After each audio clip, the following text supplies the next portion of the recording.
And we can move on now to item 1.2 of our agenda, which is roll call. And I asked our clerk, Jesse Clark, to please call the roll. Thank you, Mayor Lamstead. Are you present? I am present. Deputy Mayor Armstrong? Present. Councillor Franzen? Present. Councillor Braybrook?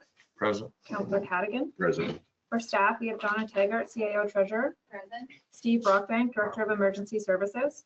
Present. Dylan Kosh, Director of Recreation and Facilities. Present. Evan Grieger, Director of Public Works. Present. Eric Gay, Director of Building and Planning, CBO. Present. Bianca Dragicevic, Deputy Clerk. Present. Derek Bertram, Planning Technician. Present. And Chelsea Clark, Director of Corporate Services, Clerk. is present. Okay, thank you. So we can move on now to item 1.3 of our agenda, which is land acknowledgement and moment of reflection. We respectfully acknowledge that Trent Lakes and Peterborough County are located in the Treaty 20 Mississauga territory and in traditional territory of the Mississauga and Chippewa nations, collectively known as the Williams Treaty First Nation, which include Curve Lake, Hiawatha, Alderville, Scugog Island, Rama, Beausoleil, and Georgina Island First Nations. Trent Lakes respectfully acknowledges that the Williams Treaty First Nations are the stewards and caretakers of these lands and waters in perpetuity, and that they will continue to maintain this responsibility to ensure their health and integrity for generations to come. We will now take a moment to reflect on these principles and our duties and responsibilities as members of council.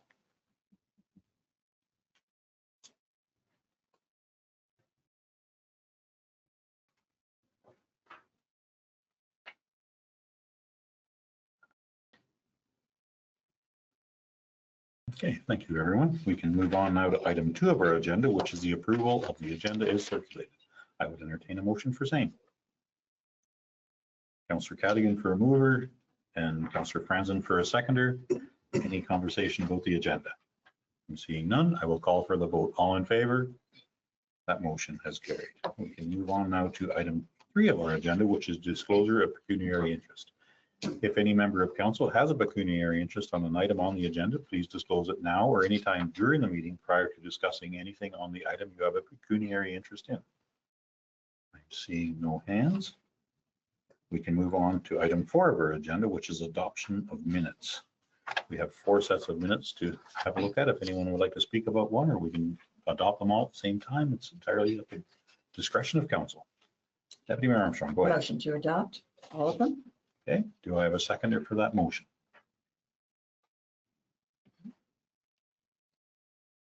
Councillor Cadigan for a seconder. Any conversation about the minutes? I'm seeing none. I will call for a vote. All in favor? That motion is carried. Minutes are adopted. We can move on to item 5 of our agenda, which is committees and boards. Item 5.1 is liaison reports for council boards and committees. Does anyone have anything to report? Seeing none at this time, so we can move on now to item 6 of our agenda. And item 6 is our statutory public meeting pursuant to the Planning Act. So I would entertain a motion to suspend our regular meeting and go into the statutory public meeting. Deputy Mayor Armstrong for a mover and Councillor Cadigan for a seconder. I will call for the vote. All in favor? That motion is carried. We are now in a public meeting, and we can move on to item 7.1 of our agenda. And Derek Bertram, our planning technician, would you please do your preamble? Thank you. Through you, Mayor Lamstead and members of council, this is a public meeting under section 34 of the Planning Act to consider an amendment to the municipality's comprehensive zoning bylaw B 2014-070. A notice of public meeting for today's application containing the prescribed information was circulated to all landowners within a 120-meter radius of the subject lands at least 20 days prior to this meeting, and a sign was posted on the subject lands in accordance with the Planning Act. The notice was also mailed to all prescribed agencies, public bodies, and persons in accordance with the regulations. Anyone wanting to be notified of any decisions from today's public meeting must either inform myself or the clerk, and a notice of passing will be mailed out to them, setting out the method and manner in which appeals may be made to the Ontario Land Tribunal. If a person does not send in a written comment prior to the passing of a bylaw or make an oral submission at a public meeting, that person may not be entitled to appeal the decision. Okay, thank you very much, Derek Bertram. We can move on now, and you would like to introduce the file, please. Excellent. Thank you. Through you, Mayor Lamstead, once again. On today's agenda, we have zoning bylaw amendment 2521 submitted by Greg Wasson. The purpose of the zoning bylaw amendment is to fulfill a condition of provisional consent for file B3125 to rezone a remnant parcel of land as a result of a lot line addition. The remnant parcel is located in the settlement area of Buckhorn and is currently zoned Rural 51 under the municipality's comprehensive zoning bylaw.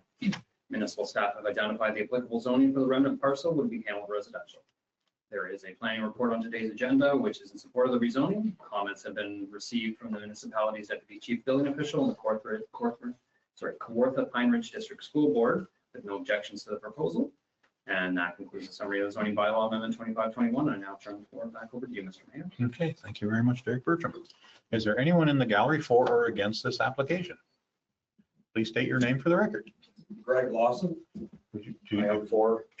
Okay, perfect. If you have any comments, please come to the podium if you, okay, I'm good. I'm here Okay. to answer any questions if or concerns. perfect. Thank you very much. Mr. Lawson, okay. Is there anyone online for or against this application? We're seeing no hands. Okay, does anyone on council have any comments or questions regarding this item? I think you've answered all our questions there. We have no questions. Okay, thank you very much. Now, we can move on now to, I don't think we need to make a decision. Or do we? Yes. I'm in the wrong spot on my agenda. That's what the problem is. Okay, there we go. Now we can, now we will go on to item 7 of our agenda, which is business arising from the statutory public meeting. Would anyone care to make that motion, a motion to rise from the meeting? Okay. You see Councillor Franzen for a mover. Deputy Mayor Armstrong for a seconder. We're going to rise from the meeting and go back into our our regular council meeting. I will call for the vote. All in favor? That motion is carried. Okay, now we can move on to item 7.1. Sorry about that, Mr. Bertram. Derek Bertram, can you please speak to the item? Thank you through you, Mayor Lansdowne, member of council. There was a public meeting held for file 2521, and municipal staff are recommending the following: that council receive the report from the planning technician and planner for zoning bylaw amendment file 2521, and further that council supports zoning bylaw amendment 2521. And staff have prepared a bylaw which is on today's agenda for council's consideration. Okay, thank you very much, Derek. Does anyone on council have any comments or questions? Seeing none, is it one of, go ahead if you have a question. Thank you. Through you, Mayor, just make a motion to receive the report and that council support the zoning bylaw amendment file number 25-21. Okay, do I have a seconder for that motion? Councillor Cadigan for a seconder. Any further conversation? Seeing none, I will call for the vote. All in favor? That motion has carried. Okay, thank you very much, Derek Bertram. Now we can move on to item 8 of our agenda, which is presentations, and item 8.1 is Mark Rutkowski, Chief Administrative Officer of the Kawartha Conservation. Would you like to have your presentation? Welcome. Great. Thank you, Mr. Mayor. Appreciate it. Get myself set up here. Thank you for the opportunity, and good afternoon, members of council, Deputy Mayor Armstrong, and Mr. Mayor. It's my privilege to be here today to discuss our 2026 budget, which is really the culmination of some of the work that we've accomplished over the last year, the continuation of those efforts. And it's really a joint effort, I would call it, between the support of your staff, your council, other councils of our municipalities, and our communities. So we collectively try and create a better future for next generations, for our generation as well. And in our particular case for the environment, and making sure that there's an ethos, I guess you can say, where people can love, respect, and appreciate our natural environment. I'd also like to recognize your councillor, Peter Franzen, who's our board member appointee. I would characterize Peter as one of those solid individuals that you can always rely on, with a lot of insightful thoughts, and his contributions to the board are greatly appreciated. So thank you for appointing him to our board. We really appreciate it.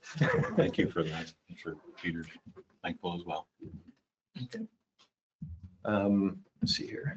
I am hopefully not playing around with your, there we go, good. So where we are in our budget process, we, at the time of writing this presentation, we were going to our board for determining the amounts tied to the legislation, which would be the levy amounts for municipalities. And so we did have that board meeting. I believe it was last week. Time's flying by a little bit quickly right now, but we did discuss that with the board. The board did pass the budget, so it will now move into the next phase, which you see there, which is 30-day consultation period and circulation to municipalities for the budget and any comments that municipalities may have. That will then translate into a January board meeting where a budget vote is planned for the budget. Is that me or is that you? I think it's me, but it's okay. Well, I'll give a cue then, just to make it easier that way. So the budget direction that we had for our municipality was a 2.5% increase. That's a $45,000 increase on about a $1.85 million budget. We found that due to a number of pressures, we weren't actually able to hit that. So we are looking at a 5.3% increase, and that was what was approved at the last board meeting. I'll explain a little bit more about some of those pressures in an upcoming slide. And then ultimately, there's an apportionment formula that is produced by the province that we apply to figure out the amounts for the different municipalities. And with that, we'll move to the next slide. And this is just a bit of background for how the budget works. The Conservation Authorities Act forms the basis for what we do and the focus of our business, and also identifies a characterization of programs and services. These are all geared towards the furthering of the management of natural resources in Ontario, with a couple of exceptions around coal and natural gas and things of that nature. And it identifies category 1 and 3, which are mandatory and other programs. The vast majority are category 1 programs, which are mandatory programs that the province deems are important for conservation authorities to carry out. Category 3s are generally about 5% of the levy, so a relatively small amount geared towards education and events. So those form the operating levy in addition to business operations in a general sense, which are traditionally corporate services type activities. Category 2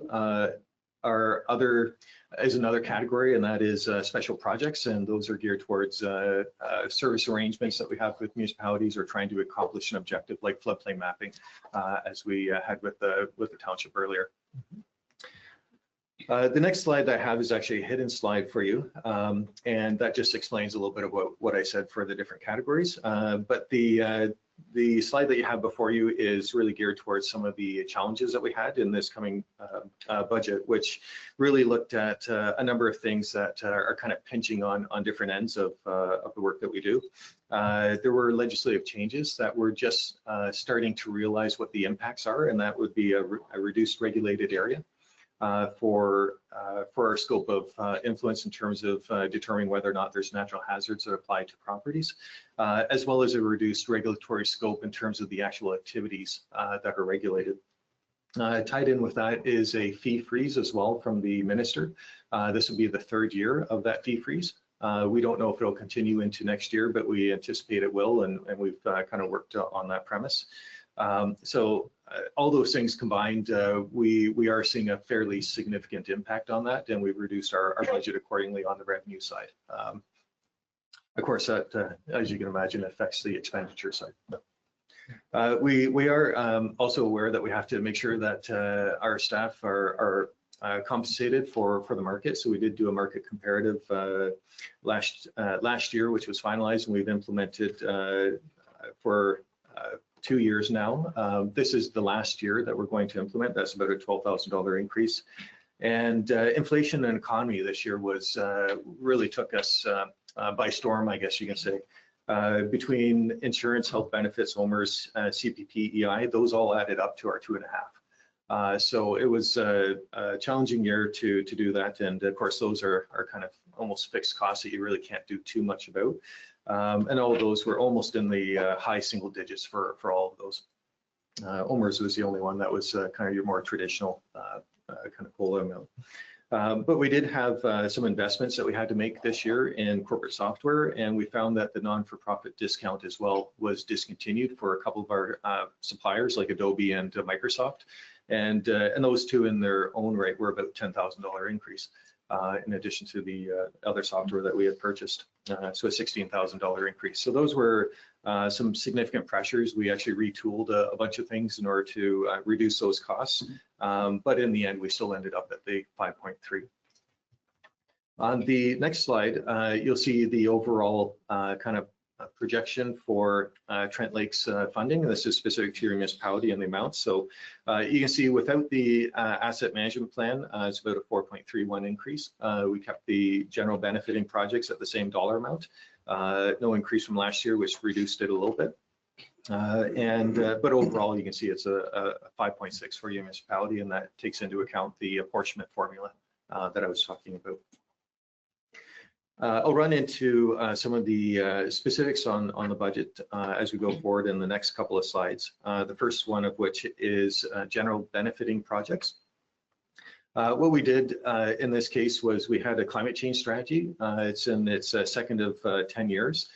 We were successful in a partnership with the government of Canada and one of their affiliates. So they're actually doing the work that we had planned. So I'll talk a little bit about that after, but the net result is we put that on pause for a couple of years.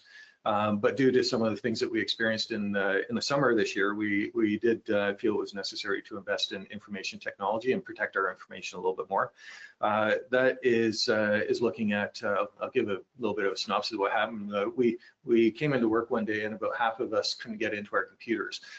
So someone was applying a blunt force attack on our system. And this continued for a number of days to the point where we decided, well, this is a bit much, and we need to make sure that we have something called managed detection response in place. And what that did was it manages that threat a lot better, so that we could actually function and not have to talk to our IT guy every couple of hours or so.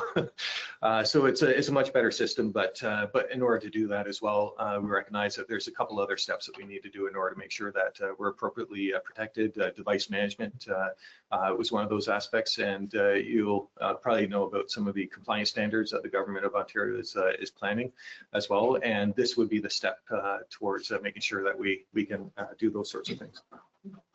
The other aspect is environmental monitoring, and this is fourth of 10 years, and we're really focused on the mandatory supports that we have. So this would be the flood forecasting stations that we have, and provincial groundwater stations as well, and making sure that those are well resourced, so we don't have to go out in the field to collect the data and be able to make quicker decisions as a result, and also troubleshoot from the office as opposed to visiting the site itself. The next slide is regarding the asset management plan. We have about $4.9 million in assets.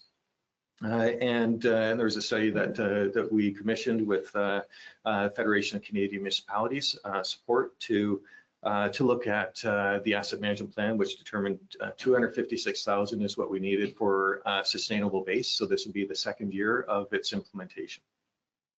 You see the 10-year projection as it runs out from current time. And this ensures a more stable base for municipalities into the future, and helps manage our assets a lot better than what they were before. The next slide is just a really quick slide. It's a special project levy request. We don't have any in the budget for you, but certainly if there's something that you wanted us to undertake, we'd be happy to. We do note that the flood plain management or federal flood hazard identification mapping program is wrapping up in 2028. So the last submissions are going to be seen in 2026 and 27. But I'm assuming maybe there's going to be an evolution of that program. I would hope so, because it's been tremendously beneficial, I think, for all our communities. With that, I'll get into a couple of highlights for you. For this year, and the Conservation Authorities Act, we're still adapting to some of the changes that we had experienced over the last couple of years. One of the notable ones is we'll be updating our policies, our planning and development policy, to make sure there's legislative compliance. We don't feel that it's necessary, which our board agreed to do a wholesale policy update, which is what we were originally planning on doing. But given that there's some new legislation as well that I see is on your agenda. A couple spots, I believe, there's a desire for the province to identify standards and guidelines, which I think is good. But in doing so, it doesn't make sense to do a wholesale change at this point in time. for our policies. The other thing that I'll mention is that ice storm impacts were a pretty big deal for us this year. Certainly had a major impact to our conservation areas. We still haven't opened one trail in our flagship conservation area, which is a pretty long trail, but you can't get through, which is the problem. But we've been able to clear all the other areas, which took a significant amount of effort for us. But we're also without power for 12 days. At our office, which was, I would say, a little bit of an interesting experience. We're rural, so no water, no electricity, and you can't flush the toilets, of course, without water coming in. So, but the other interesting thing was we had a flood situation going on at the same time. So it really tested our contingency plans. And I'm glad to say we came out ahead of the game, which is great, but we did know some gaps, which we're working to fill. On the next slide, you'll see that we do recognize the focus on the housing agenda from the province as well as federally now. And we recognize our part in making sure that we do our part for development, making sure that we're able to expediently make sure that clients have development that goes on, and make sure those reviews are safe from an environmental standpoint, specifically natural hazards in our case. And so what you see here is we did have a bit of a dip. That was a human resource issue that we had for a period of time. And once we're able to fill that, you see that we've started to meet where we like to be, which is 100% on the calc timelines. These timelines are 30% better than what the province has identified for us in legislation. So we are actually exceeding not only the provincial timelines, but our own timelines that were decided by our board and conservation authorities across Ontario. And we're ahead of the curve, I'm happy to say too. So we're actually about a week ahead of those timelines. So I think that's a really good news story for us. And I just say our team is very invested in making sure that that we are able to provide a great client service, and we recognize development is something that developers are interested in, but landowners as well. It might be their hopes, their dreams for the property, and we see an important part of making sure that we make that experience good for everyone. I did have a question, I remember last year on how many permits. About 6% of our permits come from Trent Lakes. So for this year, it's 13 permits out of 235 permits that we received to date. In other years, it was about almost 30 permits for previous years.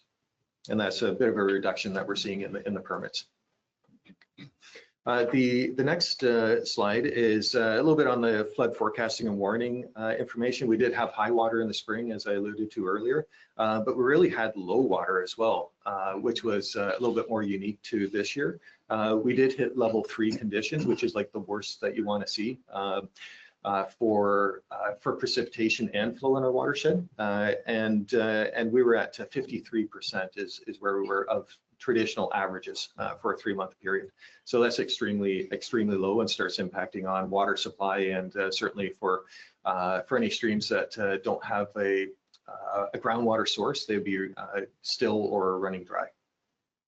And so what we are at this point in time, I have to say things are recovering. We're about half of our stations are normal and half are in a level 1 condition, which is about 80% of what you traditionally see for an average. The next slide that I have for you is a little bit on that climate change piece that I mentioned. We were successful with being one of 30 organizations across Ontario to be selected for Project Ignite with Eco-Canada. So that is a greenhouse gas reduction strategy that's fully funded from our partners. So that's great. We figure it's about a $15,000 savings over 2 years. For municipalities, and that's tremendous. I love those kind of partnerships. And really what it does is identifies different ways and means to see how we can reduce our own greenhouse emission strategies as an organization that's environmental, of course, and leading by example, I think is important. The other thing that I'll mention in here is I know that our staff are pretty happy about the scientific side of things, the work that they do and being credible, and they were successful in having a journal article posted. So that's great and really lends some credibility to the work that we're doing on the implementation side of things for making sure that our lakes are healthy and clean for the future. The next slide relates to the Bobcaygeon Dam. I'm not sure how many people are familiar with this, but this is a partnership with City of Kawartha Lakes, but almost in your back door, and really I think benefits lakes to some degree as well, which is this is a project that is geared towards understanding how the flow in the Bobcaygeon River affects fish habitat. And so there's some evaluations on the flow and the habitat parameters to see how they can improve game species, specifically walleye, but that area supports a number of game species.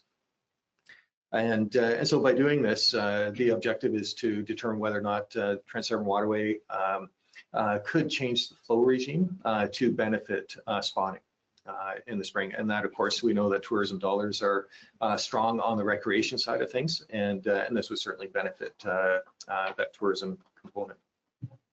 We are doing some really cool, innovative things on that front too, using drone technology, and that little kind of greenish square is like a little remote control boat that Trent Severn Waterway has, and they just zip it across the channel and it records time and space and velocity of the river.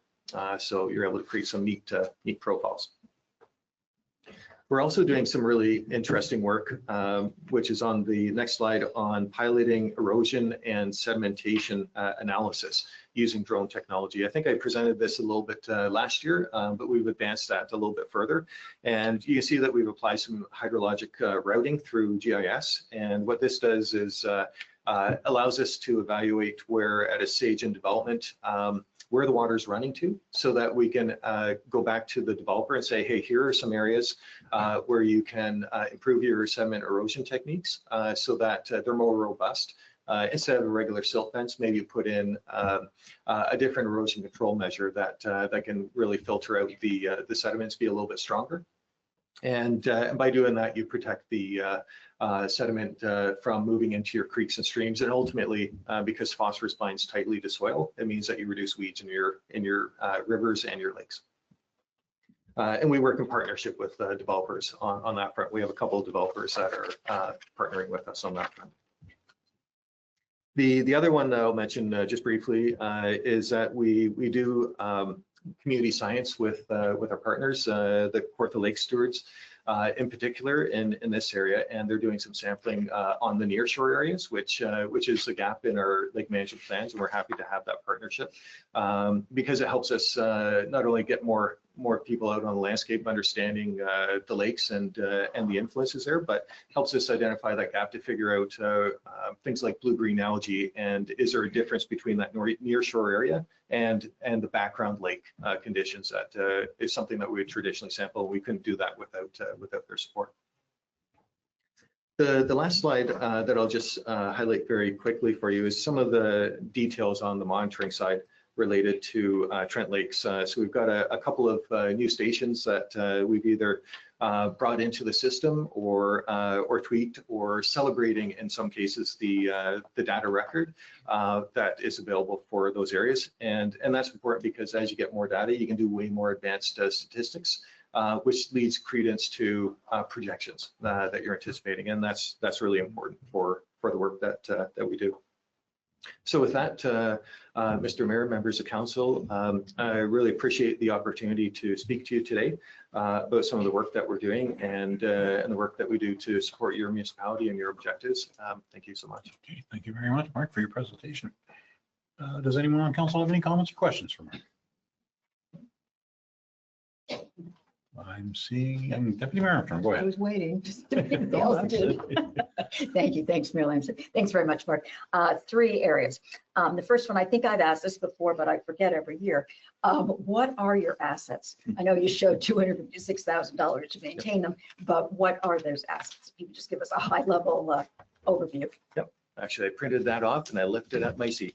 Just high level. Yeah, high level, the big one really is our administrative building. And that covers almost half the assets that we have. Aside from that, we have 2 outbuildings. We have our vehicles, we have the scientific equipment, that's out on the landscape as well, and vehicles. There's a few other like pieces of information or pieces of equipment that we use too. We have a total station, we have GPS, centimeter grade GPS that we use for floodplain purposes, and those are the vast majority, aside from other things in the building like furniture and things of that nature. Great, thank you. The second one, it's really to our planning department who's on holidays. And that is, just, I'll throw it out there. Are there any areas within our municipality that we think require or should have flood hazard identification going forward? Won't be for this year, but if the program is ending in 2 years, I'd just like for us to understand if there are some areas that we think are vulnerable that would probably benefit from having that done. And the third comment is around the budget. I think the budget that we saw, the draft budget we saw the other day was about $1,000 short of what the new figures coming in at. I'm quite certain we'll be able to find the extra $1,000, but we'll be looking at that in January. So just so here, again, $1,000 I think we can find, but we're short at the moment. Appreciate that. Thanks. Any other comments or questions? Councillor Franzen, go ahead. Through you, Mayor. I'm wondering if you could give us a very quick overview about the proposed amalgamation that the province has brought forward, Mark. Yep, absolutely. This is a two-parted piece. The first is the Bill 68, the Budget Measures Act, which was passed. So that is, the province is now moving forward with that component, which is the creation of an Ontario Provincial Conservation Agency. This agency has 11 objectives. One is a catch-all that just says anything else. The other 10 are all geared towards specific initiatives. Some include reporting back to the minister on things that the OPCA finds out in terms of operations of the conservation authorities, and others are digital transformation plans. Creating standards and guidelines is a big component, and those sorts of things I think are all good.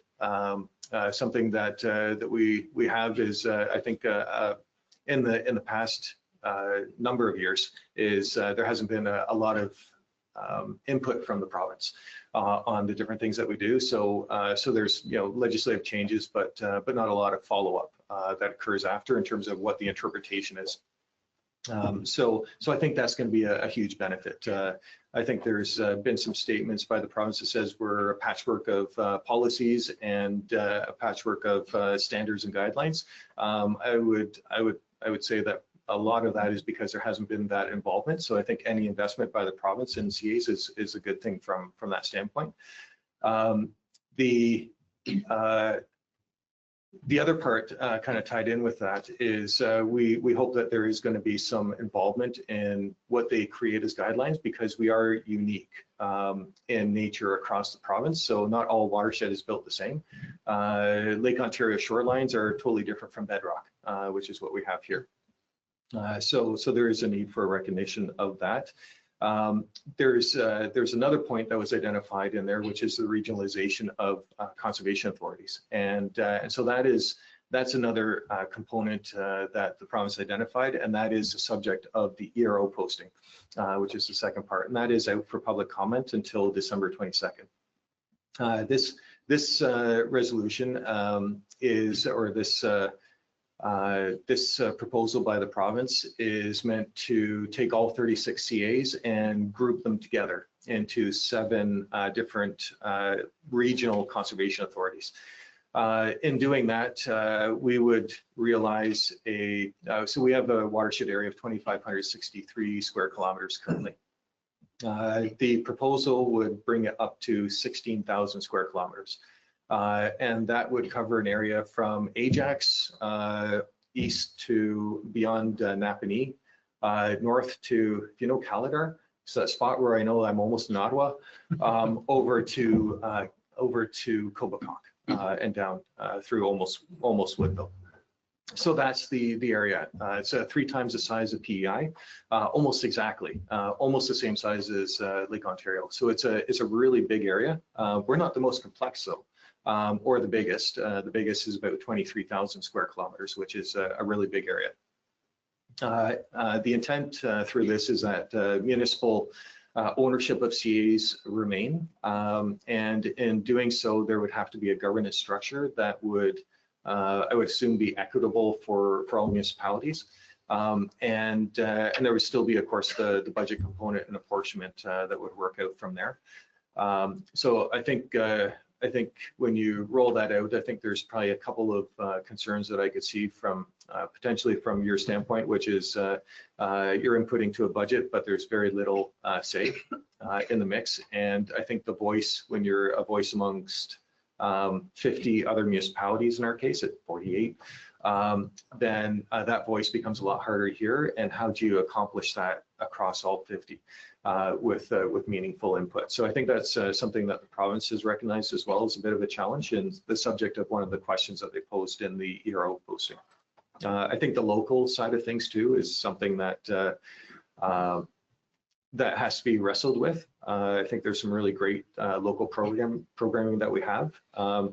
And when you combine the two together, you also end up with some different waves and valleys that come across as well. So there are directives that the OPCA can direct conservation authorities to do, which is undertake different programming levels and meet a standard which is not defined currently. But in identifying a standard and saying we don't meet a standard, then automatically you're saying that there's going to have to be an investment of some sort. And when you have that, I think the question around transition costs and long-term funding from the province start to pop up. Province funds us about 5%. Most of that's actually on the source water side of things because they fully fund that program. It's not in all the other work that we do. So we get about 76,000 in funding for source water. We get 25 for everything else that we do. So I think that's really the some of the summary of some of the challenges I think that they're put forward. I think there are some potential advantages as well. In a regional model, you would end up with more specialized staff. I can see that of being a bit benefit. I can see that some regional things that would be a little bit more difficult to accomplish, you would also be able to advance, but that might come at the expense of the local at the same time. So yeah, there's lots to digest in the ERO posting and the OPCA, and then also like putting them together, I think is another interesting challenge. So. Go ahead, Councillor Grant. Follow-up question through you, Mayor. Of all the information that I've read, I haven't heard any comments about Conservation Ontario. Is that still going to exist?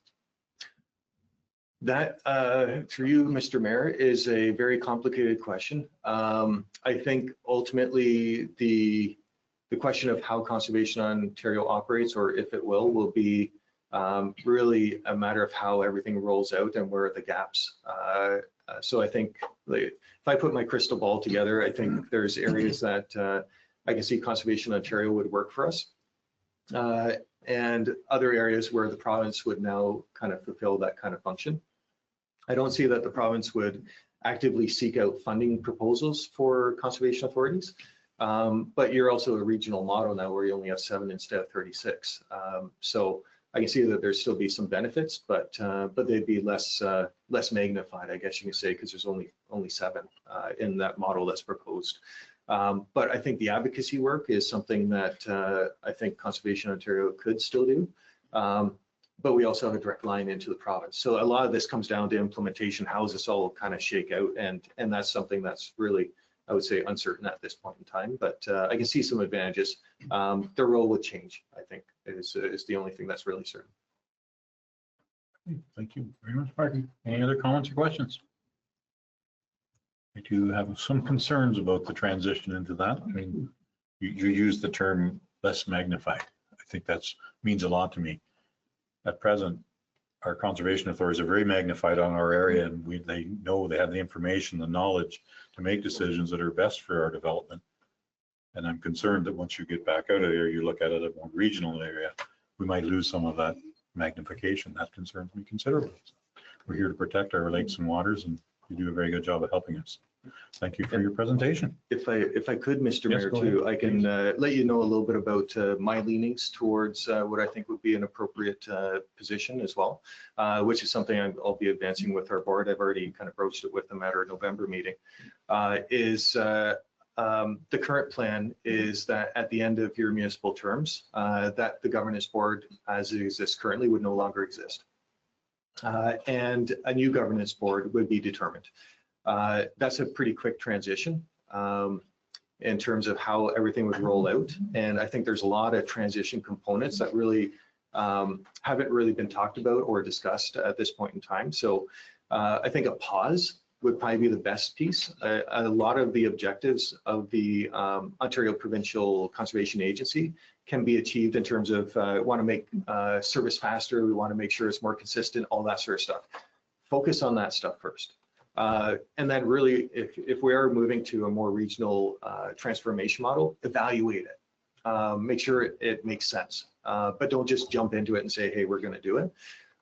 Because I think there's a lot of things that need to be worked out, you know, from little things like making sure you have the correct legal entity on every single agreement that you have, transferred to the big regional government, to the you know, how's the budget work, you know, for the next year, and having some of those transition elements really worked out and more solidified, so you can still achieve objectives and make sure that you have a more measured plan in place to make sure a transition, if it does occur, to make sure it goes smoothly for everyone involved. Good conversation. Appreciate that.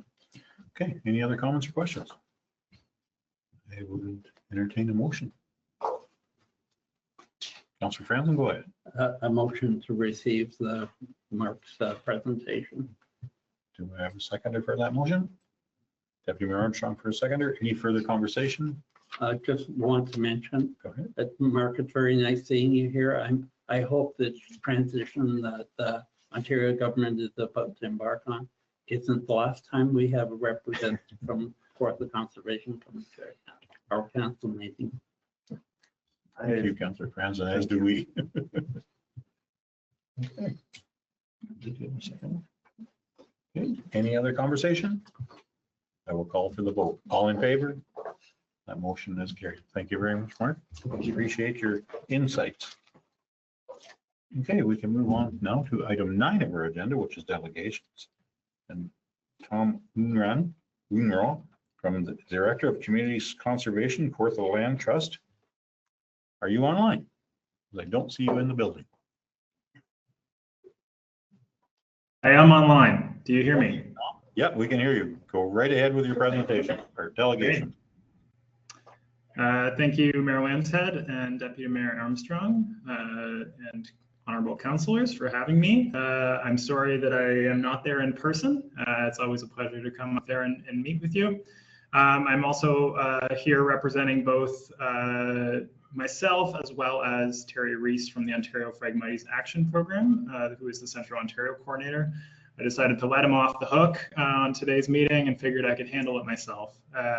So thanks very much, Terry, for letting me represent him.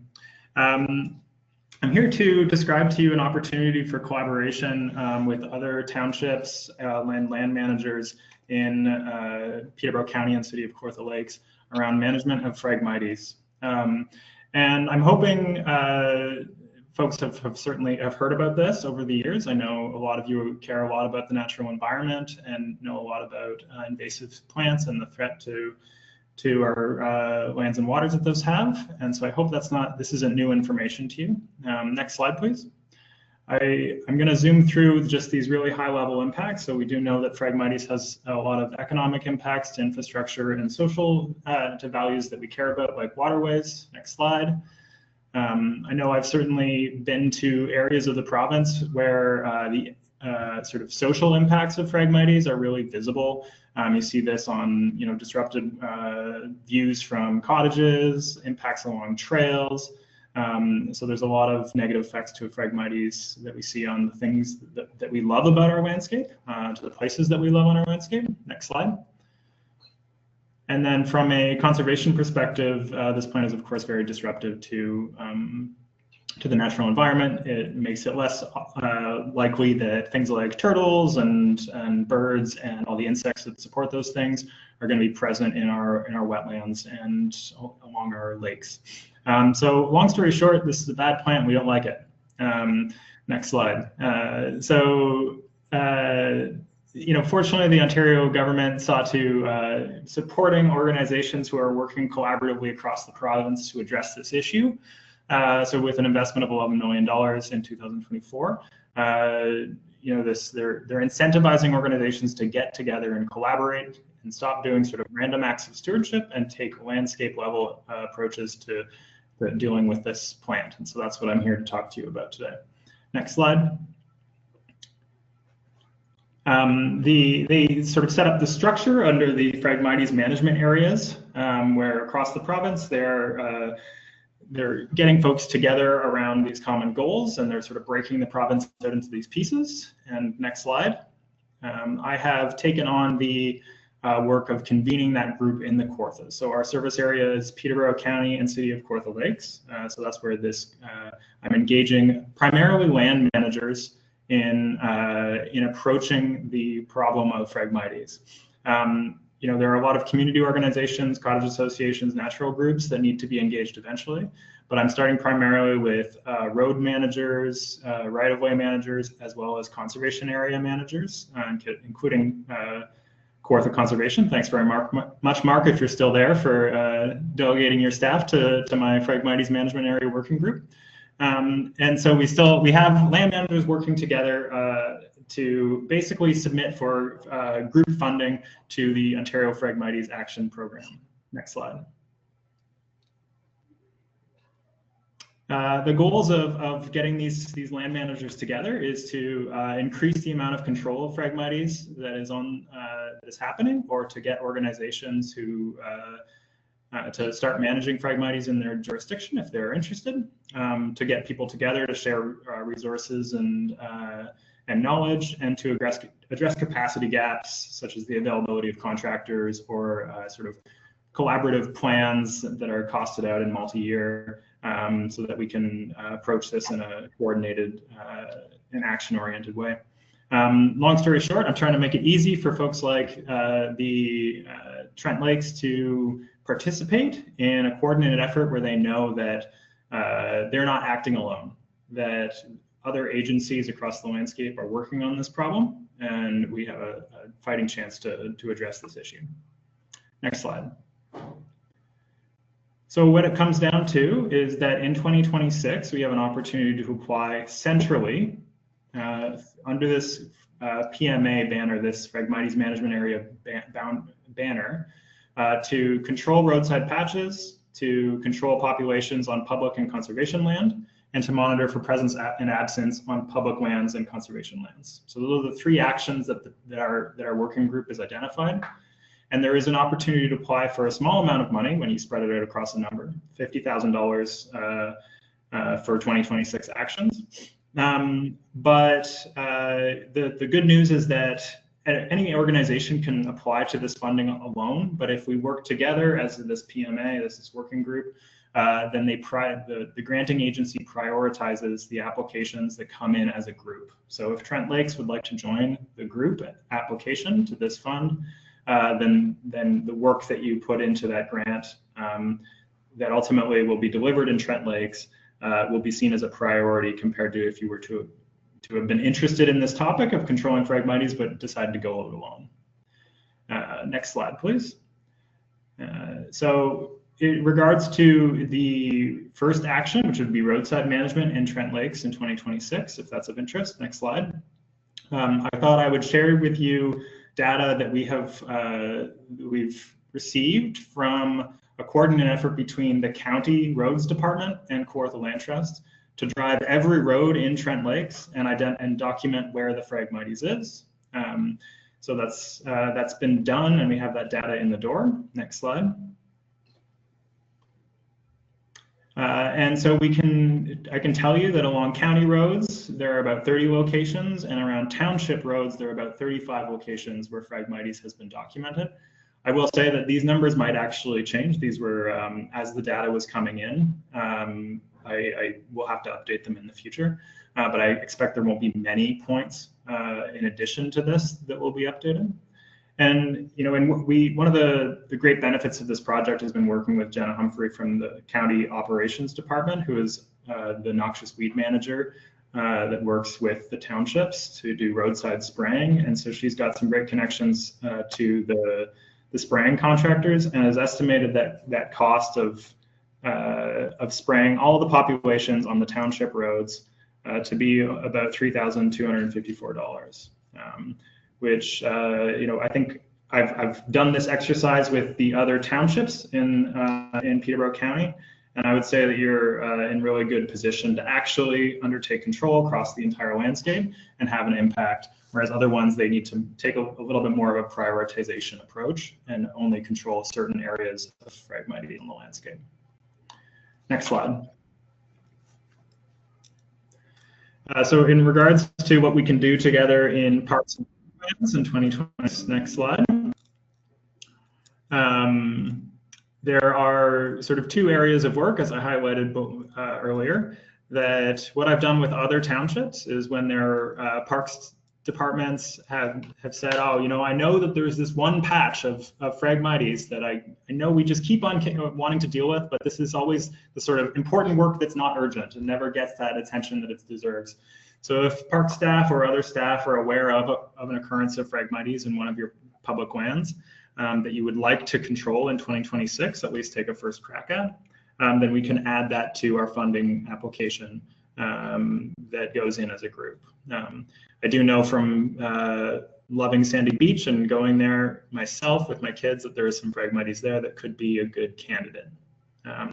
And then more broadly, we want presence absence surveys of this plant on all public lands in the whole region to know, not just guess that it's not there, but actually have a good sense. And so as a group, the Phragmites management area decided that they would co-hire a person, or rather one participant would centrally hire a monitoring staff person to undertake monitoring on behalf of all collaborators. So we will have a person available next year that can go to Trent Lake public lands and look to see if there is Phragmites and document the extent, so we can get cost estimates on that.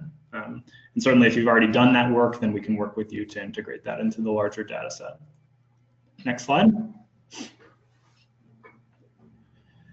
So as I said, if we come together to apply for funding under this Phragmites management area structure, then we're more likely to receive funding. This program is based on a one-to-one match, so the contributions from Trent Lakes would be matched by the Ontario Phragmites Action Program. To me, I see this as a really great way of getting the ball rolling in collaboration. We're not going to solve the problem through this one-year action. We're not going to solve the problem with a $3,000 contribution. But we are going to start to take action that is collaborative and coordinated and at a landscape scale, which I think is beneficial. And so I've provided a budget that is a suggestion on how Trent Lakes might join this grant application, and you might apply for the actions along roadside spraying, around control on Sandy Beach, and participate in our survey. And that would require a $3,125 contribution. And of course, working with staff to determine the best way to deliver that. So I will say that in terms of the roadside spraying, the goal there is for the county to administer that on behalf of the townships, much as they do for the noxious weeds bylaw. So I think there's some really great efficiencies and economies of scale that will come with this collaboration as well. Finally, I'd say there that the expression of interest for this grant was due November 28th. And I have submitted it, but I've done 5 of these delegations, and I've received favorable review from some of the councils. And in my draft grant application that was due on the 28th, I noted that a certain number of townships would be participating in anticipation that some of you will be interested in doing this together. But so there is still time to actually confirm that Trent Lakes would be interested in joining this group and submitting for funding and taking this coordinated action together. And we would need that confirmation from you if you are interested for the final grant application, which would be in end of January. So I think that's my last slide. And I open it up for questions and comments. Thanks very much for having me. Okay, thank you very much, Tom. Okay, does anyone on council have any comments or questions?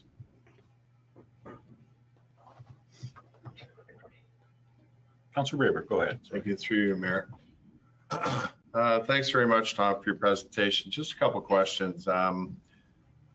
Of the 11 million that the province is putting in over the 3 years, are you not able to tap into that to move on with this proposed initiative?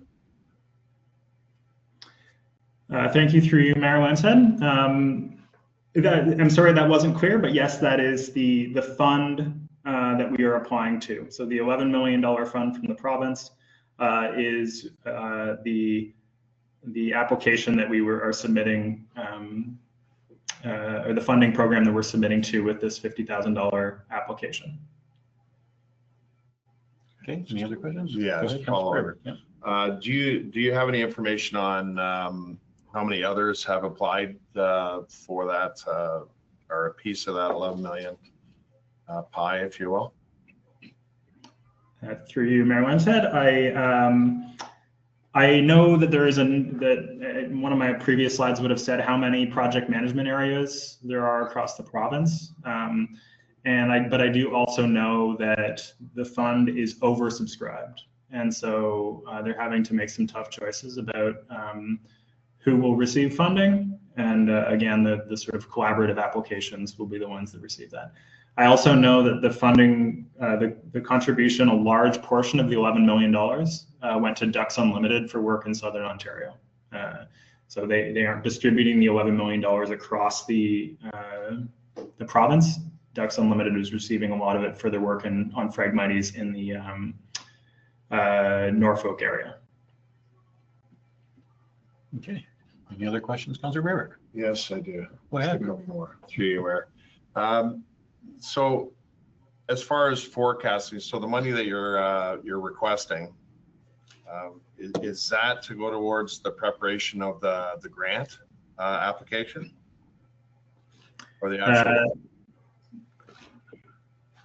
Thank you, through you, Mayor. Nope, that is money that you will be contributing to delivery of grant activities if you choose.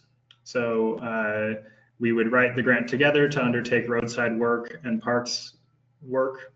And then the grant activities would be to do those things, and you would get the money to do those things would be 50% from Trent Lakes and 50% from the grant.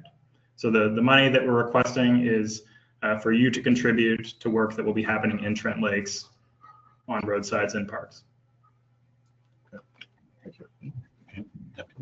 Yeah, thanks, Mayor Lanshead. Tom, I'm sure that you'll correct me if I say anything wrong, but I just wanted to add, the county started on treating Phragmites along some county roads this summer, or actually not till September. One of the areas that the mayor and I highlighted, which was on their list, was the large patch near the Tacoma Marina. It didn't look like anything had been done, but as we all learn about this, I'm advised that they were treated, and you don't notice it because apparently what happens is that, you don't see them dying or wilting. Instead, and I'm going to read this, come the spring, when the plant comes out of dormancy, the ones that are dead will remain erect, but be yellow-brown in color, and the ones that are not dead will turn green again. So we will know in spring how effective treatment has become. But right now, it looks like nothing has happened, even though spring actually did occur. So I'm learning. I just wanted to pass that learning along. Yeah, and I think the spraying happens over a couple of years as well, because it only gets a few of the plants the first year and a few more the next year, and it may be more successful. I'm assuming you know that, Tom, or maybe that's your expertise, not mine.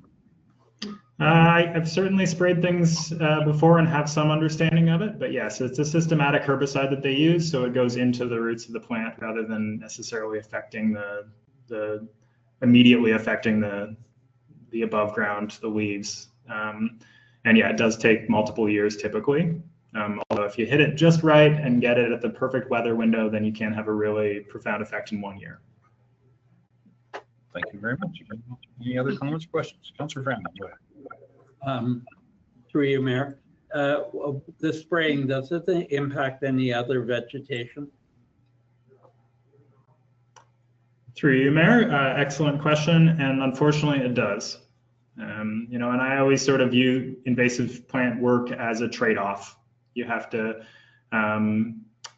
decide whether or not you're willing to let the invasive plant overtake all of the other plants eventually, and those plants will then leave, or you try to control it with your best effort and give those other plants a chance in the longer term. Yeah. Councillor Cassidy, go ahead. A question, if I may, through you, Mayor. How large is the patch at Sandy Beach? Through you, Mayor, I would have to work with your park staff in order to get that information. And so my request at this point, I suppose, would be to work with staff to identify those patches if that's a priority, and to estimate their size so we can put that in the budget. Okay. I think Dylan might be online there. Dylan Kosh, our Director of Parks and Recreation or Facilities. Are you online? I am here, Mayor. Did you happen to know about the size of the station at Sandy Beach? I know I put you on the if I'm going to guesstimate, I'm going to say there's probably in the neighborhood of probably 1,000 square feet, maybe. I would be guessing. It's again a sheer guess. If you want, I can circle back to it, do a little GIS figuring here, but that's my best guess right now. Okay, thank you very much, Dylan. My Councillor Cassidy, comment go ahead. would be that $3,000 seems like a lot for a small patch. My opinion. Any comment towards that, Tom? 3,000 seems to be a lot for one small patch. So because, through you, Mayor, because this is just a preliminary budget for my November 28th and interim submission to this grant fund, these were estimates, and you're probably right, especially based on the 0.29 cents per meter squared, or the $0.29 per meter squared. So I was putting bigger numbers in there to consider, that we might want to reseed afterwards, or some municipalities have had a preference for mechanical control rather than spraying, and that's more cost. That has more cost. So that was just a placeholder figure to give us a sort of ballpark to work with. Okay, thank you. And I think Councillor Braber has another question. Yeah, through you, Mayor, just for clarification. Not only Sandy Beach, but it also includes the 35 Trent Lakes roadsides? Through you, Mayor, if you go to the previous slide, please. So on the previous side, the total cost for spraying along roadsides is estimated at $3,000. And because this grant offers a one-to-one match, our ask to the township is to contribute the $1,625 towards the half of that work, and then the $1,500 towards the half of the estimated $3,000 for control at Sandy Beach. So yes, to confirm it, it includes those two areas of work. Okay. Thank you. Any other comments or questions? I just have a small comment. I found a little patch of Phragmites that's about 10 meters long and 5 meters wide. I'm going to eradicate it myself with a couple of volunteers. We found some ways. I think we're going to dig it all out. We're going to burn what we take out. We're going to cover it, and then we're going to see what grows, and we're going to take out what grows, and we're going to cover it again. Then we're going to take out what grows, and then plant what you just said, some natural species that are in our area, to see if we can eradicate this little wee spot. So I think it's going to be labor intensive if you're going to try to pull them, because you have to pull every single root. You can't miss one, or they just regenerate, go. This stuff is taking over large areas of many municipalities, and it's starting to take a few on Trent Lake. So thank you very much for this. And any more comments or questions? Deputy Mayor Armstrong. Thanks, Mayor Lamson. Just a comment in terms of next steps. I know we're going to be receiving the report, but I'm also wondering if we can bring this forward to our next budget meeting in January to consider whether it's something that we would want to include. It's a great idea, Deputy Mayor Armstrong. I don't know if we need that in a motion or I think so. I think you prefer it. I would prefer it, of course. Then I will make the motion that we receive the report and that the request be brought forward to our next budget deliberation meeting in. Okay. Do I have a seconder for that motion? Councilor Franzen for a seconder. Any further conversations about this? I'm sure there'll be lots. Okay, I'm seeing none. I will call for the vote. All in favor? That motion is carried. Thank you very much, Tom, for your delegation. We certainly appreciate the need for doing something with this. Thank you very much for your time. Okay, now we can move on to 9.2 of our agenda, which is Lois O'Neill Jackson, our Chair of the Kinmount District Health Services Foundation. Would you like to come to the podium and do your delegation, please? Thank you. Thank you. Good afternoon, Mayor and Council. For the past 20 years, the Township of Galway, Cavendish and Harvey, now the Municipality of Trent Lakes, has had an amicable relationship with Kinmount and District Health Centre, and by extension, the Kinmount and District Health Services Foundation. The parties to the lease agreement carried out their respective responsibilities as required. Last year, the foundation was delegated the authority to negotiate a new lease as the doctor, being reasonably new to Canada and the health centre, was not familiar with the arrangement with the municipality. The foundation agreed to take this on as it is our belief that it is more important for the doctor to focus on their patients than on paperwork. For the new lease, the foundation had hoped to see a few revisions to the benefit of the doctors and our community in the north. In meeting with staff, the foundation was very clearly advised that there would be no additional services or cost offset support provided by the municipality in the new lease. In fact, the foundation was encouraged to seek financial support from the City of Kawartha Lakes and the County of Haliburton. The foundation understood, and while not pleased, agreed that a new agreement with the same conditions as the previous agreement was sufficient, and the other municipalities would be approached for operational support. When the foundation received a copy of the proposed lease from the municipality, we were very surprised to see that it was not an actual new lease agreement, but an amendment to the assignment of the lease signed when Dr. Meehue transferred the lease to Dr. Leslie. In addition, the municipality had made a number of changes to the original agreement, adding more cost to the doctors, such as being responsible for floor coverings, no subletting of the building, even for medical or health-related services, a right to charge the doctors if the municipality thought they used too much propane, and limited the assignment of the amended lease to 10 years with no further right for extension. The foundation forwarded a number of questions to the municipality at that time and asked why this agreement was an amendment to an amendment of an assignment of the original lease. Got that? Because we had a heck of a time keeping that straight in our head. The response from the municipality was, and I quote, that a new lease on an updated lease form would add to the timing with the potential for many back and forth negotiations, as we would essentially be starting fresh under an updated lease.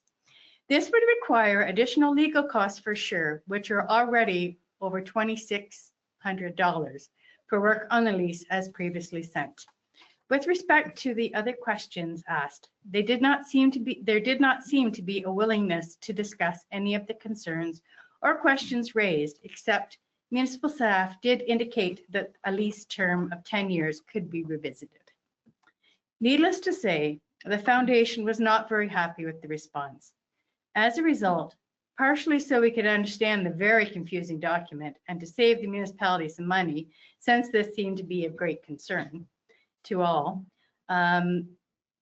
the amendments, assignments, and the original lease were merged into one document. This was given to the municipality as a Word document with all revisions as listed in the document included. At that time, we indicated that when the documents were merged, there were actually only a couple areas that needed to be further discussed.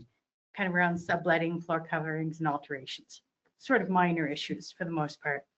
Nothing was heard from the municipality until September, when the foundation was advised that the municipality solicitor did not agree with merging the documents and a new 28-page lease was provided.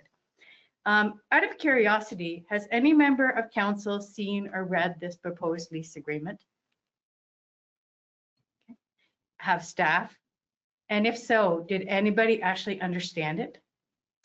The foundation was advised that the lease is on the standard form commonly used, and that municipal staff did ask for some changes to better reflect our situation.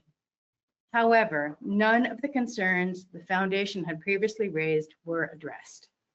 When the municipality was contacted to request a meeting to discuss the new agreement, the response from staff was, "If you want to send a list of your questions, I would be happy to try to answer them for you." In saying this, the KDHF or the doctors should really have their own lawyer provide legal advice on the lease.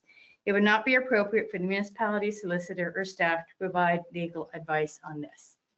As you may recall, the initial lease provided to you was an update to the original lease in response to the KDHSF's request to have a more updated and current lease, and after all approval for the additional cost of this by council, the new lease was created as shared.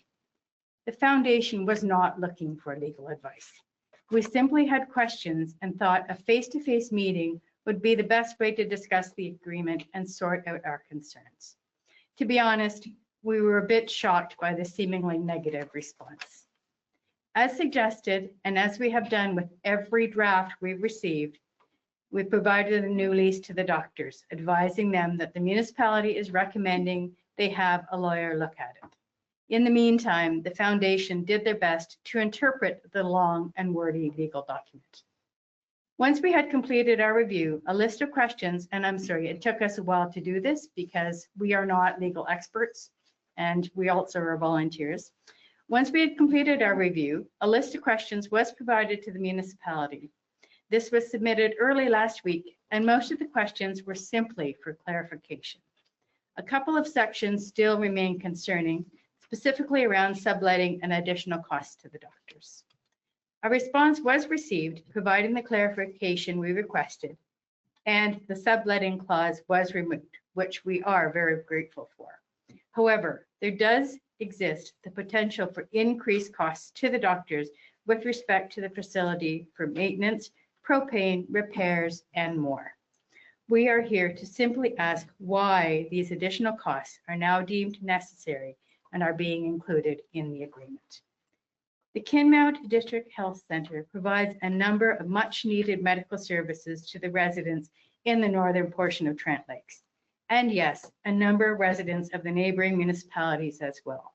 The City of Kawartha Lakes and the County of Haliburton have both provided generous financial contributions to attract a doctor to the Kinmount District Health Center and have agreed to continue to contribute even though this, and have agreed to continue to do so. Trent Lakes, however, is not expected to provide a similar contribution towards the doctors, even though this was done for the new doctor in Buckhorn. If not for the diligent efforts of the Kinmount District Health Services Foundation, which is 100% volunteers, their hard work and their ongoing fundraising efforts, there would be no doctors or medical center in the Kinmount part of Trent Lakes. In fact, no new doctors would ever even considering locating in this northern part of Trent Lakes. I just wanted this information to be brought forward to council. I thank you for listening to me today, and that is all I have to say, and I will take any questions if anyone has any. Okay. Thank you very much, Lois. Does anyone have any comments or questions for Lois? Deputy Mayor Armstrong, go ahead. Yeah, thanks very much. Thanks very much, Lois. You're obviously very close to this, as are your other foundation members. What would you suggest would be the next step to be taken so that we can meet and resolve these issues and move forward? Because I think we all support what you do and want to see it successful. So from your vantage point, what would you suggest should be the next step? On behalf of the foundation, I would like to recommend that there be an actual face-to-face meeting that does not include any more doublespeak or no, we can't answer that because it's the lawyer has to provide the information. We just want to have a sit-down, honest meeting that says why, if the building is destroyed, will the municipality only replace the shell and the doctors are now responsible to put all the interior walls in? Why, if a new internet service has to be put into the building and they have to put a hole through the wall, we have to contact the municipality to get permission to drill a hole through the wall for the cable. It's gone from what used to be a very straightforward, clear agreement that was to the benefit of everybody. Everybody was working well together. It has now become a document that you can't even replace a light bulb without contacting the municipality for permission. And that may seem ridiculous, but yes, that has actually happened. I think that's important. I think conversation between people might be a little easier than a conversation between lawyers. I think it's difficult to get answers to some questions that can be simplified. I mean, I'm not a lawyer. I don't sign, I don't draw up lease agreements, but it certainly is complicated. Is that something, and maybe our CAO, Don, would you be interested in meeting like that, or do we think we need to have litigation as well? So thank you, Mr. Yu. We have met with the foundation already. We would certainly meet again. You know, if they bring the particular sections, which is what happened in this document, we're absolutely willing to consider that. Okay. What the recommendation was that we didn't provide legal advice because it is an agreement between parties, and we would hate to do that. But we will certainly sit down. We have before. You know, we would certainly do that again. If there's certain areas we can go back, just like they have done on this, we can certainly do that as well. But yeah, we can set a meeting. Okay, I think it's important that we get together and have a conversation. Okay, Deputy Mayor Armstrong, go ahead. Yeah, thanks very much. Just sort of a comment. Obviously, we need the legal input to protect the municipality from liability, et cetera. But I do think there's a point where once they've established that, then the two parties sit down and they discuss what makes sense for both of them in a common sense kind of way. So we need both, but it sounds like we need to have that common sense discussion between the two parties at this stage. Agreed. I think we have a basis for the agreement. There's only a few items that are still outstanding. I think we can get through the few items. I think it's not the whole agreement we're against now. It's just a few items here that does seem to be more onerous on the foundation than on the municipality. And I think we can find a way, I think. So I think that conversation should happen. Thank you very much for bringing this to our attention. Yes. Appreciate it. Thank you, Mr. Mayor and Council. And just of note, it is very, in case you can't tell, this is very, very close to all of the foundation members, because we know in our heart of hearts that if we don't have a good agreement, we will not get any more doctors and we will not retain the doctors that we have. And that is our concern. Ours is about the people in the community to make sure they have doctors.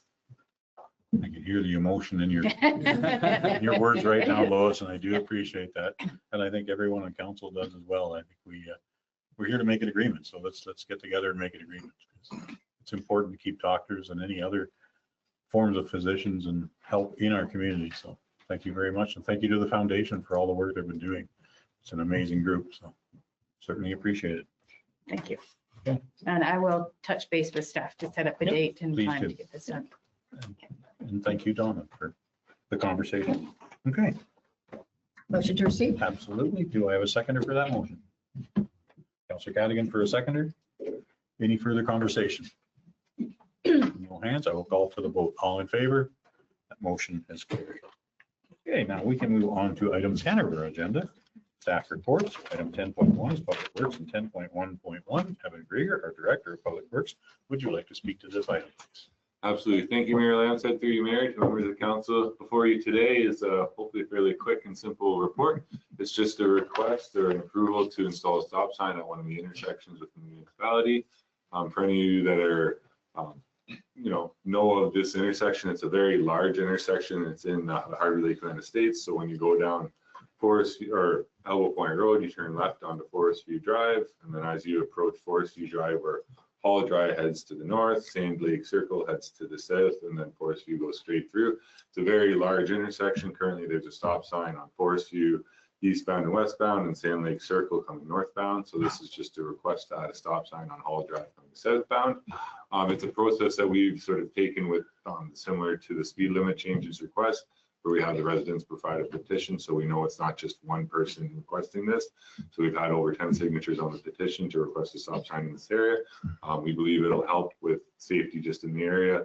And just for your information, budget-wise, there's no budget implications. We already had the stop signs in stock as well as the pads and the posts. So I'm speaking with my foreman. Once we get approval, this sign will be installed either, weather dependent tomorrow or later this week, sort of thing, as you can get to it. So I'm here for any questions. Okay, does anyone have any comments or questions? Councillor Patton, go ahead. Through your mayor, for clarification, this is currently a three-way stop and you're making a four-way? Exactly. Through you, Mayor Lamstead, yes. And let me tell you, there has been confusion at that corner with myself. I know I stopped and the person that should have stopped didn't stop and we almost collided. I guess it's just, so that other stop sign is needed. I think there's some confusion on that corner because it is very wide. It's very big there. There's a whole area. People just think you're going to zip right through. And it's a very strange, and it's one of those, I haven't in my travels, you haven't seen many intersections that is that large. And, it'd be interesting to know when they did that subdivision back in the 80s, the reasoning on the size of that intersection, but it's sort of what we have. So just trying to make it a little bit safer. Thank you very much for bringing that up. Councillor Cran, go ahead. Yeah, I'd like to make a motion to receive the report from Director of Public Works and to support the recommendation of an additional stop sign. Okay, thank you very much. Do I have a seconder for that motion? Councillor Graber for a seconder. Any further conversation about the report? Seeing none, seeing none, I will call for the vote. All in favor? That motion has carried. Okay, thank you very much, Evan. We can move on now to 10.2 of our agenda, which is recreation facilities. We have none. 10.3 is fire and emergency services. We have none. 10.4 is building and planning. We have none. 10.5 is finance. We have none. 10.6 is administration. We have none. 10.7 is corporate services. I can't believe we don't have any. We can move on now to item 11 of our agenda, which is notices of motion. Does anyone have a notice of motion to put in? See Councillor Franzen? Yeah. Go ahead, please. I'm preparing a notice of motion for our next meeting to dealing with amalgamation, the DAs. Okay, thank you very much. We'll make sure that gets on our next agenda. We can have some discussion. Yeah, I'm hoping to have some assistance by staff. I've read about 7 articles on this, 3 or 4 notices of motion. So I'd like to marry some of the comments from other municipalities that would support what we would like to do in Trent Lakes. I'm sure if you reach out, there'll be assistance available. If not, yeah, you certainly could speak to other members of council one at a time, so we don't have a quorum. Yeah. Okay. Thank you for the advice that you're going to have a notice of motion. Okay, we can move on now to item 12 of our agenda, which is correspondence for information. We have 4 items here, and we can do them all at once, or we can speak to them one at a time, whichever you prefer. Deputy Mayor Armstrong. Yeah, thanks, Mayor Lamstead. I'd like to pull out 12.1 and 12.4 for a brief discussion. Okay, so why don't we just go through them one at a time? That's pretty near. that. Okay, we can go to 12.1, Cabinet Committee Policing Committee. And I think Deputy Mayor Armstrong, you would like to speak to this I item. would. Thank you, Mayor Lamstead. I know that this group is trying to reestablish themselves and they're working on terms of reference, et cetera. But I think it would be helpful for council to have a better understanding of what the group's objectives are or what their activities or outputs are. I know that they're an arm's length group, but they do use our building. Mm-hmm. And so I just put that out there that in the future, I think Councillor Cadigan represents us on that group. So if I could request that at a future meeting, they come forward and just share with us what their impact on the community is, what they see as their mission, if you will. Okay. Okay, yeah, thank you.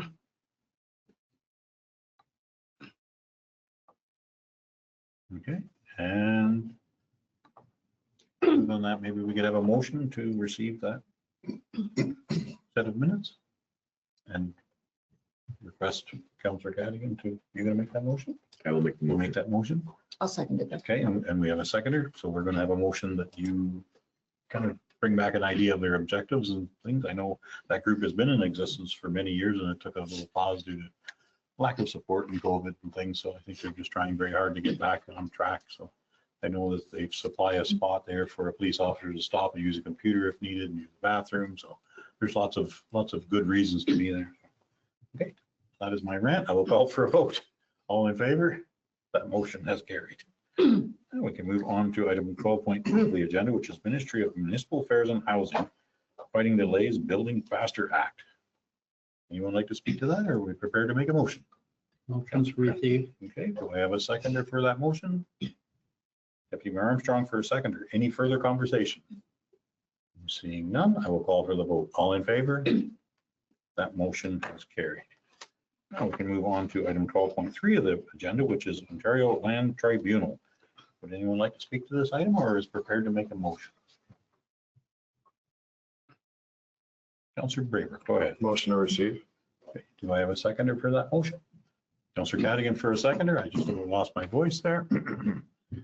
Any further conversation about the motion? Seeing none, I will call for a vote. All in favor? That motion is carried. Now we can move on to item 12.4. Did I miss one in there? Peterborough County OPP Detachment Board. And I think Councillor Braver, if you would like to speak to this item. Sure, thank you through you, Mayor.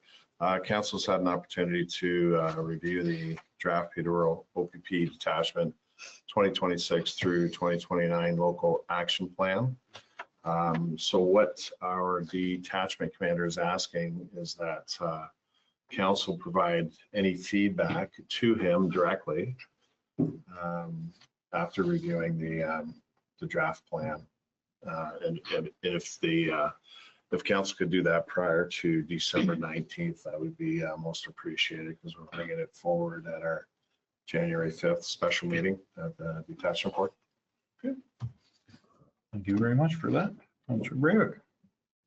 Any comments or questions? Go ahead. Deputy Thanks, Mayor Wellington. Thank you very much, Councillor Braver. I have read through it. I think it's very good. It's also very generic. This could apply to any area in Ontario for a good reason. It's built that way. But I do wonder if there's an opportunity to build into it some sense of priority areas based on the situation we have in our county. Whether, I mean, I know in our municipality, motor vehicle collisions are a problem, assaults are a problem and rising. Other things, bail violations are rising, may or may not be consistent throughout the county, but I just wonder if there's an opportunity to identify the top areas of focus based on concerning trends that we see in our county, so that it's a little bit more locally focused. That's a fantastic observation and suggestion. So that's, Thank no, you. no, I through you, Mayor. I agree with Deputy Mayor Armstrong's sentiment. I know it's been a process. We're just over a year into the new detachment board structure.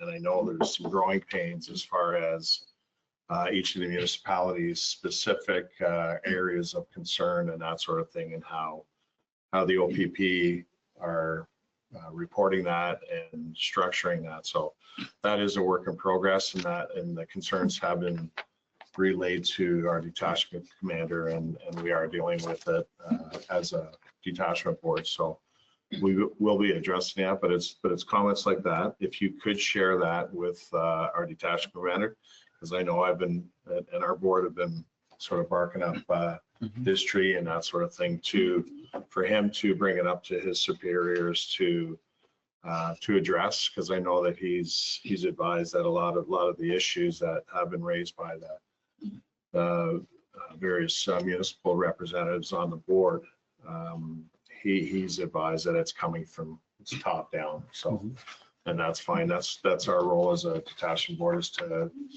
receive it from top down and to give it back from bottom up. So, and then try to get some resolution. So any comments and observations like that, that's exactly what we would like to see as a board. Well, so that is right in your bullet points there of the one item. It's talk with the detachment boards and incorporate some of your decisions and ideas for priorities and all the turn and talk with councils and staff. And so this is all a good thing. I do want to comment. I actually should. Anybody else have any comments or questions first? Okay, there's none. Just my comment is, I think when I read through this, and I've read it a couple times, it sounds like we're transitioning a little bit into more helpful. We're not just focusing on just enforcement. We're going to enforce in certain areas for certain things, absolutely. But there's always going to be another element where they're helping people. And I think that's the most important part of this is it's not just a matter of enforcing the law, it's help the person after. They're going to do surveys to analyze how the interaction went. So I think those are important. I'm sure a lot of that's been done before, but it's important that they can maybe share some of that with councils that, we have a lot of stuff going on in Trent Lakes. It's a small municipality number-wise, but we are enormous geographically. So I think it's important to share some of that information whenever they can. And that's important. Thank you. That's right. Thank you. Okay. Now, did you make a motion? I can't even remember. I got so far back. I had my rant. I stood up in my soapbox and had my rant. And I'm done. Motion to receive. Motion to receive. Do I have a seconder for that motion? Councillor Franzen for a seconder. Any further conversation? Seeing none, I will call for the vote. All in favor? That motion has carried. Okay. Thank you very much for the conversation. And remember that we have to get our feedback before December 19th. Okay, we can move on to item 13 of our agenda, which is correspondence for action. Item 13.1 is the Kawartha Conservation Municipal Representation on the Trent Conservation Coalition Source Protection Committee. Would anyone like to speak to that item? Councillor Franzen, I thought you might. Yeah, generally it's City of Kawartha Lakes that gets represented because they have the largest amount of water systems.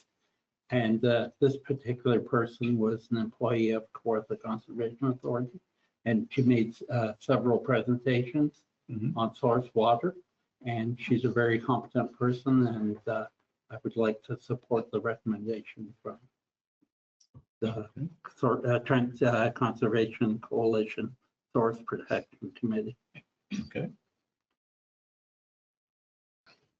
But do we want one from the municipality of Trent Lakes? I think that's more the question, isn't it? We only have one water system within the jurisdiction of, and they probably have 10 or so. Okay. Okay. Any other comments or questions? I'll second that motion. Okay, that's seconding the motion. Okay. Yeah. Any further conversation? Seeing none, I will call for the vote. All in favor? That motion has carried. As recommended. Okay, we can move on to item 13.2. It's the Peterborough County OPP Detachment Board Committee Appointee Nominations. Councillor Graper, if you would like to speak to this item. Sure. Thank you, through you, Mayor. The Peterborough County OPP Detachment Board is requesting that council support the appointment of 3 community members, they being Sandra Vaughn, Dave Tillefer, and Sarah Frank as members of the board for the remainder of the 2022-2026 term. Awesome. Thank you very much. Anyone prepared to make that a motion? I'll make that a motion. You'll make that a motion. Do I have a seconder for that motion? Being Councillor Cadigan for a seconder. Any further conversation? Seeing Councillor Braber, go ahead. Through you, Mayor. Just a general comment. The board wasn't sure how much of a response they were going to get, or we were going to get as far as applications. And we were pleasantly surprised. For 3 positions, we had 23 applicants, and they were fantastic and overqualified, in fact. And the 3 that the board chose are hopefully they'll reapply, and because this is only going to the end of this term in 2026. So they're able to reapply and then go through the process again. So, but 3 fantastic candidates, and now we're up to a complement of our 15. We're at 13 now. So we're just awaiting for the 2 provincial appointees, which history has shown that could be next week, or it could be 3 years from now. So, yeah. But we have a good complement, and it's and we finally swore in our 2 First Nations members, Chief Lori Carr from Hiawatha and Deputy Chief Jeffrey Jacobs from Curve Lake. So they're full-fledged members now. We're excited about that and moving forward. So thank you. Would you like me to bring that up in front of MPP Smith about your provincial employees? Sure. I will do that on Wednesday night. Every 2 weeks. Just say the same thing. Yeah, keep it on. It's getting generic now. Yes. Official plans. OPP appointments. Okay, thank you. Thank you. You stole my thunder about the great interest. There's a lot of people applied for this, and I appreciate them comments. Thank you. Thank you. Okay, any further questions? I'm seeing none. I will call for the vote. All in favor? That motion has carried.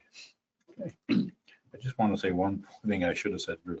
Thank you, Councillor Braybrick, for your representation of Trent Lakes on that board. I know it's a huge undertaking, and we do appreciate all that you're doing there. Thank you. Thanks for appointing me in 2022. And 2026. Oh, I'm thinking ahead. My apologies. We can go on to item 13.3 of our agenda, which is the town of Ajax.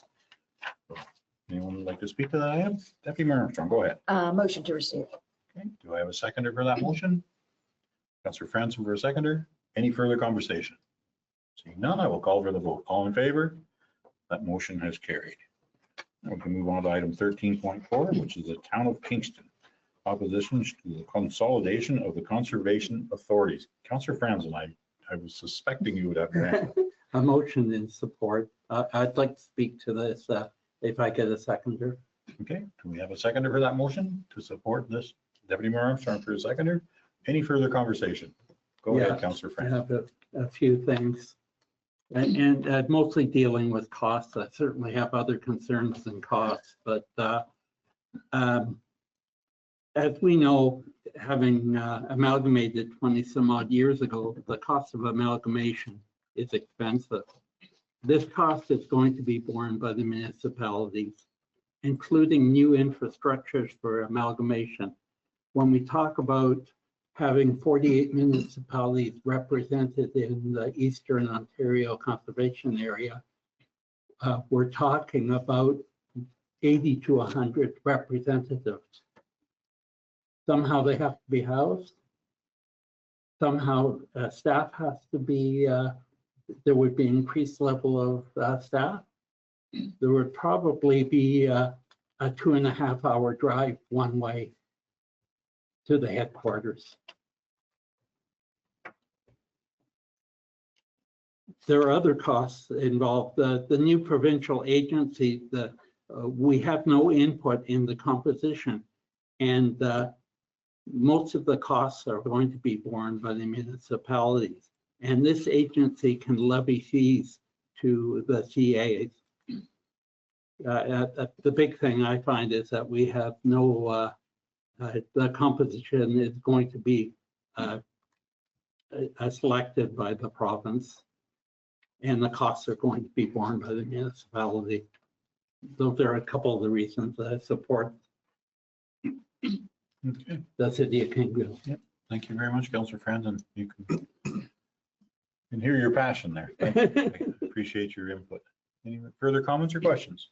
I just want to make one comment. Sure, absolutely. They keep on talking about cost savings. All I can see is increased costs of cost. It's certainly going to change our landscape if this goes through. Thank you very much for your comments. Any further comments? I'm seeing none. I will call for the vote. All in favor? That motion is carried. Thank you very much, Councillor Friends. Okay, we can move on to item 13.5 of our agenda, which is the town of Wasaga Beach. Advocacy for funds and effectively manage the emerald ash borer infestation. Would anyone like to speak to this item? Councillor Cadigan, go ahead. Motion to receive. Any 1 second? I see Councillor Braybrick for a seconder. Any further conversation? I'm seeing none. I will call for the vote. All in favor? That motion has carried. Okay, we can now move on to item 14 of our agenda. I do know we do have an infestation here of the emerald ash borer because I've seen a few of them. Our ash trees are all dying in the municipality of Trent Lakes. It's horrible. So we can move on to item 14 of our agenda, which is bylaws. And item 14.1 is the zoning bylaw amendment file 2521 for Lawson. Would anyone like to speak to this item or is prepared to make a motion? Deputy Mayor Armstrong, go ahead. Motion to approve bylaw amendment file 2521. Do I have a seconder for that motion? Councillor Cadigan for a seconder. Any further conversation about the bylaw? I'm seeing none. I will call for the vote. All in favor? That motion has carried. Okay, now we can move on to item 14.2, which is the amendment of the traffic bylaw. Would anyone like to make a motion? Councillor Cadigan, go ahead. Motion to approve. Do I have a seconder for that motion? Councillor Braybrick for a seconder. Any further conversation?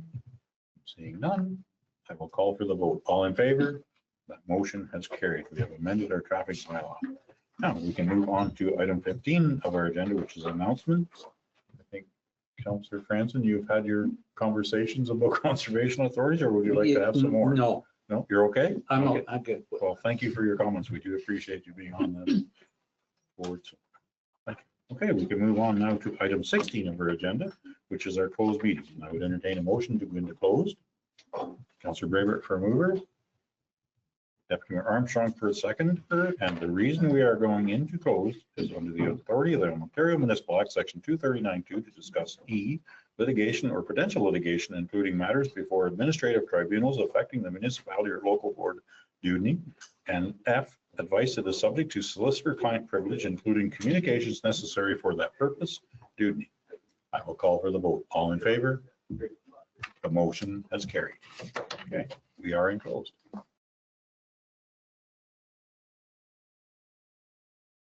We can now, I would entertain a motion to rise from close and start our regular meeting. Oh, there I am. Councillor Braybrick and the seconder is Deputy Mayor Armstrong. I will call for the vote. All in favor? That motion is carried. We are back into our regular meeting and we can move on to item 17 of our agenda, which is business arising from our closed meeting. Item 17.1 is the adoption of the minutes from November the 4th of 2025. Councillor Cadigan for a mover. Councillor Franzen for a seconder. I will call for the vote. All in favor? Can I ask a question? Oh, first? yes, please. Yep. This is November 4th or November 18th? We're gonna have a meeting November 18th. Okay, perfect, thank you. Yep, we never had a close. That answers my question. Okay, thank you. And I will call for the vote. All in favor? That motion has carried. We can move on now to item 18 of our agenda, which is the adoption of the confirming bylaw. Item 18.1 is the confirming bylaw. Would anyone be prepared to make a motion? No, we're done. Councillor Franzen for a mover. Councillor Braybrick for a seconder. I will call for the vote. All in favor? That motion has carried. And we can move on to item 19 of our agenda, which is adjournment. Would anyone like to make a motion to adjourn? Councillor Cadigan for a mover. Councillor Franzen for a seconder. I will call for the vote. All in favor? That motion is carried. We are adjourned. Thank you very much to staff. Thank you very much, council. Thank you very much to anyone that presented and in the galleries, both virtual and physical.